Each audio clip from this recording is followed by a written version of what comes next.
Let's have a look at the 33 part. It says prove that the length of tangent drawn from an external point to a circle are equal. उन्होंने क्या बोला कि अगर हम tangent draw करते हैं ना एक सर्कल से, एक्सटर्नल पॉइंट पे जाके मीट होता है, then they must be equal to each other.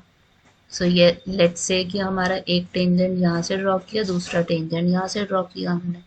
So let's say it is P here, this is Q here, this is T here, and make sure in the center draw the radius. This would be O here. तो अब इसको क्या करोगे, O और T को आप क्या कर दोगे, ज्वाइन कर दोगे. Angle P is there, angle Q is there. अब यहाँ पे आपने क्या करना है, टू प्रूफ में you need to show that PT is equal to QT. आपने क्या शो करना है कि PT किसके इक्वल है, QT के. लेकिन कैसे करोगे, you need to consider two triangles. कौन से दो ट्राइंगल्स लोगे, POT and triangle OQT would be there. अब इसमें तीन चीजें हमारी सेम होनी चाहिए. एक तो हो गया हमारा OP is equal to OQ because this would be the radia. Radia तो दोनों का सेम ही होगा, चाहे उधर से लो, ऊपर वाले पार्ट से लो, चाहे नीचे वाले पार्ट से लो. 90 डिग्री इज कॉमन है. एंगल P आपका एंगल Q के इक्वल 90 डिग्री कॉमन हो गया. और एक कॉमन साइड है इनके पास which is OT is equal to OT which is common. ठीक है. और 90 डिग्री ये कैसे बना है, because angle between the radius and the tangent would be forming 90 degree. अब यहाँ पे अगर आप नोटिस करो तो रेडियस ये रहा, टेंजेंट ये रहा, इसके बीच में क्या बनता है हमेशा, 90 degree.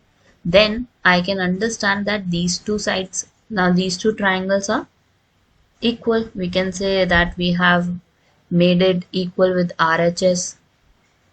POT is congruent to triangle OQT.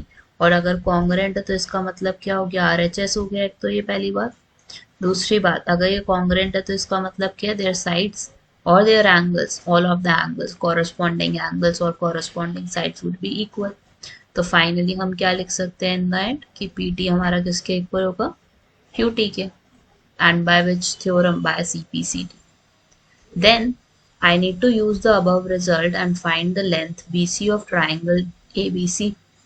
And it is given that a circle is inscribed in triangle ABC touching the sides AP, BC, and then we have AC at R, P and Q respectively. AB is given as 10 in this case. A से लेकर B तक का distance कितना हो गया, 10 हो गया. A से लेकर Q तक का डिस्टेंस कितना दिया हुआ है हमें, 7 is there. And then CQ is given to you as 5. ठीक है. अब हमने क्या फाइंड आउट करना है, I need to find the length of BC.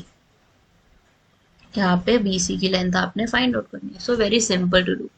अभी हमने क्या सीखा है कि एक्सटर्नल पॉइंट से अगर हम ड्रॉ करते हैं टेंजेंट्स को तो दे आर ऑलवेज इक्वल. अब देखो एक Q से ओरिजिनेट हो रहा है, कहाँ पे जा रहा है, C पे. एक P से ओरिजिनेट हो रहा है, कहाँ पे मीट हो रहा है, C पे. So QC must be equal to PC. QC किसके इक्वल होगा हमारा, PC के, विच इज लाइक 5 सेंटीमीटर. और अगर हम R से देखें तो R A की तरफ मूव कर रहा है, Q A की तरफ मूव कर रहा है, this is 7. And AR is 7 because it would be length of tangents would be equal.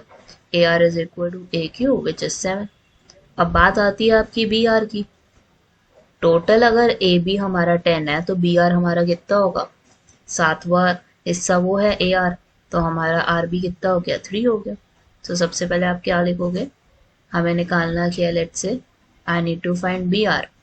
किस में से माइनस करोगे, AB में से RB माइनस कर दो. AB आपका 10 हो गया, RB आपका 7 हो गया. This would give you 3 centimetre. तो आपकी RB की वैल्यू 3 सेंटीमीटर आ गई है. BP आपका किसके इक्वल हो जाएगा, it would be equivalent to 3 centimetre as well.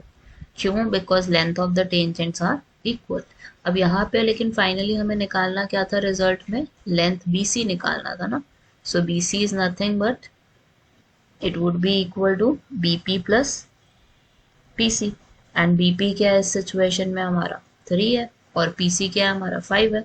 So 3 plus 5 would be 8 centimeter.